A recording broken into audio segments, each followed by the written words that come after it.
La foi de Dieu me permet d'affronter les problèmes comme Dieu les affronte.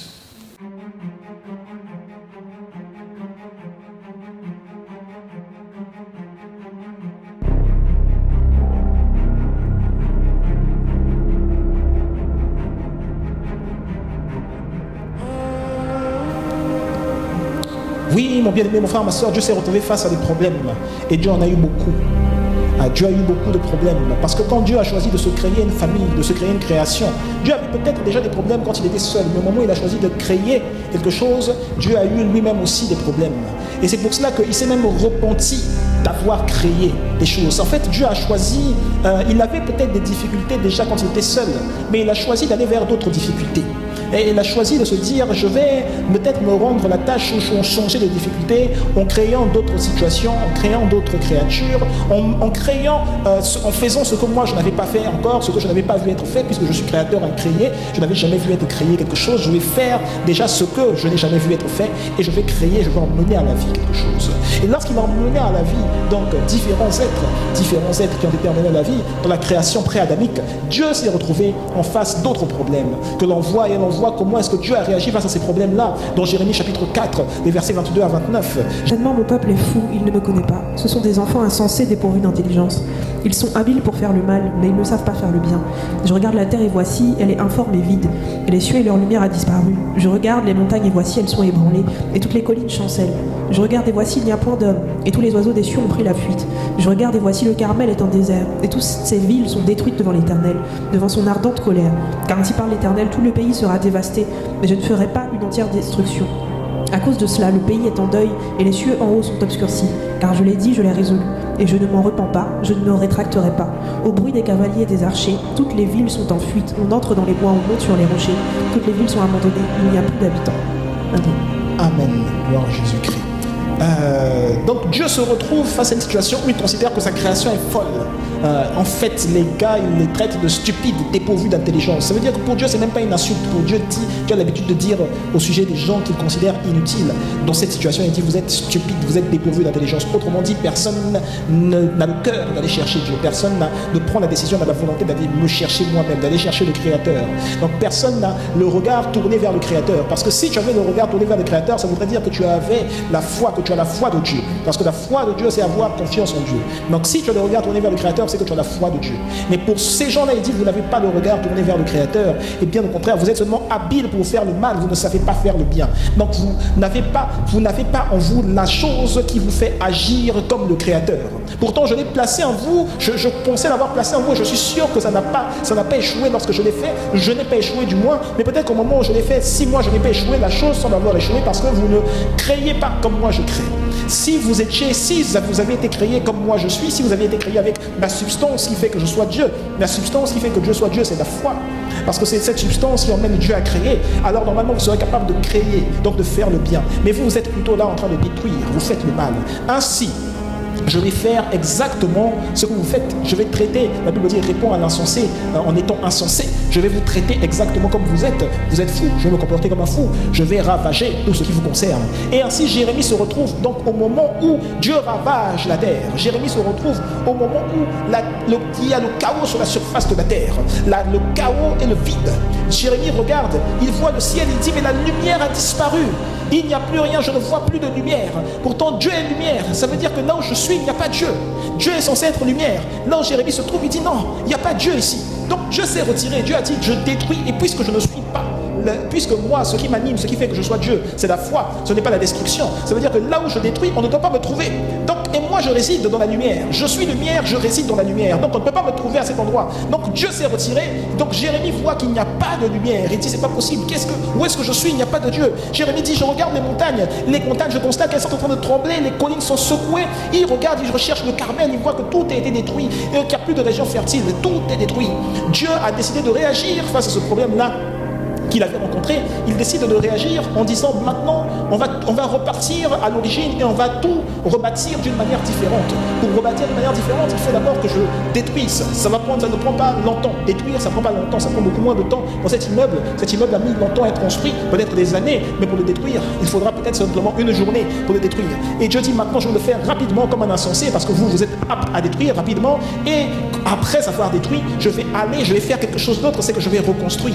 Et cette reconstruction que Dieu fait, ça se trouve dans Genèse 1, chapitre 1, versets 1 à 2, où la Bible nous dit au commencement Dieu créa les cieux et la terre. Ça veut dire que ce que Jérémie a vu, c'était ce qui s'était passé avant Genèse 1, verset 2 d'ailleurs, avant Genèse 1, verset 2, parce que Genèse 1 dit au commencement Dieu créa les cieux et la terre, et le verset 2 dit la terre était informe et vide, et la terre était informe et vide, c'est ce visage, cette vision plutôt que Jérémie voit de la terre.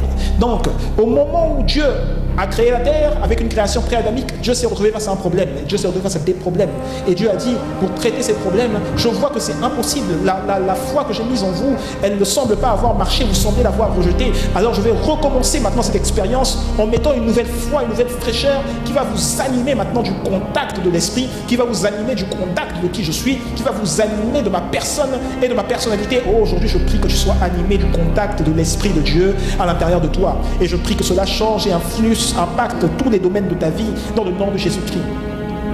Dieu dit donc, maintenant je vais recréer ce qui était malfaisant, ce qui n'avait pas été immaculé par ma présence, ce qui n'avait pas été immaculé par ma personne, immaculé par ce qui fait que je sois Dieu, ce qui n'avait pas été immaculé par ma foi, immaculé par mon audace, immaculé par ma personne. Je vais donc recréer les cieux et la terre. Et dans Genèse 1, verset 2, nous lisons, nous voyons, la terre était informe et vide. La terre était informe et vide. Tohu, bohu, chaos. La Bible parle du chaos. Et c'est ce que nous voyons dans Jérémie 4, verset 23. Je regarde la terre et elle est informe et vide. C'est le chaos et le vide. Tohu, bohu. C'est exactement la même chose, la chose qui est écrite dans Genèse 1, verset 2. Donc, face à ce problème, Dieu a réagi d'une certaine manière. Dieu a dit, je dois détruire pour reconstruire. Je dois détruire les fondations pour reconstruire. Parce que ça veut dire qu'en fait, Dieu avait tenté à plusieurs reprises de reprendre la création pré-adamique, de leur dire il faut que vous agissiez d'une manière différente, il faut que vous ayez à cœur de chercher votre Dieu. Mais non, la création pré-adamique n'a pas agi avec foi. La création pré-adamique a choisi d'agir de manière différente de la foi. La création pré-adamique a choisi de chercher la destruction. Ça veut donc dire que Dieu est en train de dire ici, la foi des dieux se base déjà sur le fait d'agir comme Dieu. La foi des dieux se base donc sur le fait de chercher à savoir comment Dieu agit. La foi des dieux se base sur le fait de chercher à savoir comment Dieu pressent les choses, comment Dieu ressent les choses, quelle est l'analyse que Dieu fait d'une situation, l'analyse que Dieu fait d'un événement. Et c'est dans ce sens qu'il faut toujours se dédier dans la prière pour savoir quelle est la lecture des temps et des circonstances que tu as, Dieu. Quelle est la lecture des temps et des circonstances que tu as au sujet de ma vie, au sujet des événements par lesquels je passe, au sujet des événements que je traverse. Quelle lecture as-tu de cela? Que veux-tu me dire? Que veux-tu m'enseigner? Que veux-tu intégrer en moi? Que veux-tu m'enseigner? Que veux-tu implémenter dans mon cœur, implémenter dans mon esprit, implémenter dans mon âme? La lecture des temps et des circonstances que Dieu a est peut-être et très certainement très différente de la lecture des temps et des circonstances que toi tu as. Toi tu peux te dire, je passe par des moments extrêmement difficiles, je passe par des moments trop difficiles, mes amis sont déjà très très avancés dans leur vie, mais peut-être que te concernant toi, peut-être que non seulement tu n'es pas en retard selon le calendrier de Dieu, mais en plus Dieu t'a appelé à former ou à avoir du moins un édifice de vie beaucoup plus solide que ceux qui concernent, que les édifices de vie qu'ont tes amis, qu'ont tes contemporains. Et crois-moi, un immeuble demande toujours une fondation beaucoup plus profonde qu'une maison avec un seul étage. Un immeuble demande des fondations beaucoup plus enracinées qu'une maison avec simplement un rez-de-chaussée. Donc ça prend du temps à se construire, ça prend du temps à bâtir les fondations. Mon bien-aimé, si tu as l'impression que ta vie semble avancer petit à petit, crois-moi, Dieu est en train de construire des fondations, et ces fondations doivent être solides, et c'est pour cela que ça prend du temps, parce qu'il faut avoir des fondations solides, il faut avoir des fondations enracinées en Christ, et tu as besoin d'avoir ces fondations, tu as besoin d'avoir ce type de fondation pour affronter les problèmes comme Dieu les affronte, tu as besoin d'avoir ce type de fondation pour affronter les difficultés comme Dieu les affronte. Oh, croyez-moi, toute femme qui veut marier un grand homme doit elle-même être une grande femme pour marier un grand homme. Croyez-moi encore, toute personne qui veut être une grande personnalité, donc une personne qui occupe un poste important, doit être une personne qui a su canaliser ses émotions, qui a su se dédicacer véritablement au travail, qui sait être une bonne personne devant autrui. Et ça demande du temps. Ça demande de l'énergie, ça demande beaucoup de travail à faire sur soi. Oui, croyez-moi, Dieu a eu beaucoup de travail à faire sur lui-même, s'il vit de toute éternité, et que l'on arrive aujourd'hui à dater la création. Les faits scientifiques arrivent à dater la création. Les faits scientifiques arrivent à dater la création humaine. On est peut-être à moins 64 millions d'années. Les faits scientifiques arrivent à dire depuis quand est-ce que l'archéologie du moins arrive à dire depuis quand est-ce que l'être humain, l'être noir, le noir existe. Et le noir existait d'ailleurs avant le blanc. Donc les faits scientifiques arrivent à dater cela. Mais si on arrive à dater la création post-adamique, croyez-moi, c'est impossible de dater Dieu. Parce que Dieu a vécu d'éternité en éternité. Et on est vécu d'éternité en éternité, mon bien-aimé. Dieu a eu le temps de faire tout un amas de retour sur soi. Dieu a eu le temps de s'analyser lui-même. Dieu a eu le temps de voir les bonnes choses qu'il savait faire. Et Dieu a eu le temps de voir les choses où il devait s'améliorer. Donc Dieu a eu le temps d'envisager les hauts et les bas de la vie. Parce que Dieu avait ses hauts et Dieu avait ses bas. Le conseil de Dieu existe parce que Dieu n'a pas seulement des hauts, Dieu a des bas. Dieu devait donc surmonter ses bas, surmonter ses difficultés pour réussir à se transformer et à avoir une manière d'affronter les problèmes qui était différente certainement de la manière dont le Créateur incréé voulait affronter les problèmes. Donc Dieu a dû avoir le temps de s'analyser afin de pouvoir avancer face à un problème et non pas reculer face à un problème. Parce que reculer face à un problème, mon bien-aimé, ça veut simplement dire que le problème va rester là, éternellement. Il ne va pas être traité. Or, il te faut avancer face à un problème. Il te faut ne pas être statique face à un problème. Tu sais, beaucoup de gens, quand ils ont des difficultés, quand ils sont face à un problème, ils sont paniqués. La peur monte en eux. Tu peux voir un homme qui était courageux, un jeune garçon, qui était très audacieux, très courageux. Face à la peur, il devient tout fragile, tout rikiki, tout fragile, aussi musclé qu'il soit. Il a peur. Toi-même, tu es là, tu es une personne très joyeuse, très forte. Mais dès que tu vois un petit insecte, une souris qui passe ici,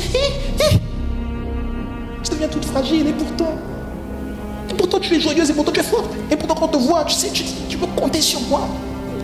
Quand tu vois ta copine, tu dis, mes ennemis sont tes ennemis. Tes ennemis sont mes ennemis. Tu peux compter sur moi. Et pourtant, il suffit qu'on rentre cafard volant ici. Et bien aimé, face à un problème, reculer ne fera pas partir le problème.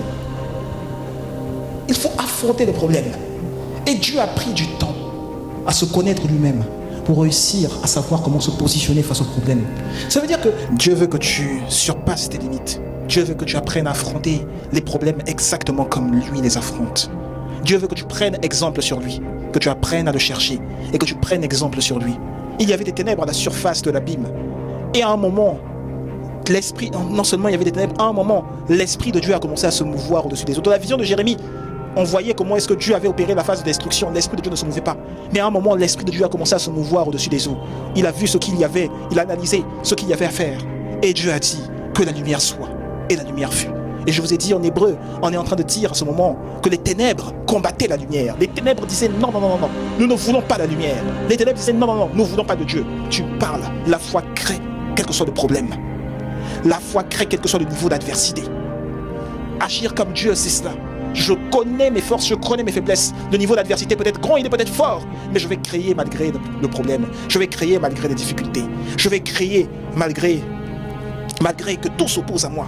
Je vais créer, je vais être plus fort dans le nom puissant de Jésus-Christ. Chers amis, nous sommes arrivés à la fin de notre service. J'espère qu'il aura été très évocateur pour vous. N'oubliez pas les paroles qui ont été semées dans votre cœur, auxquelles vous avez agréé, que vous ruminez chaque jour, sont des paroles qui créent la vie.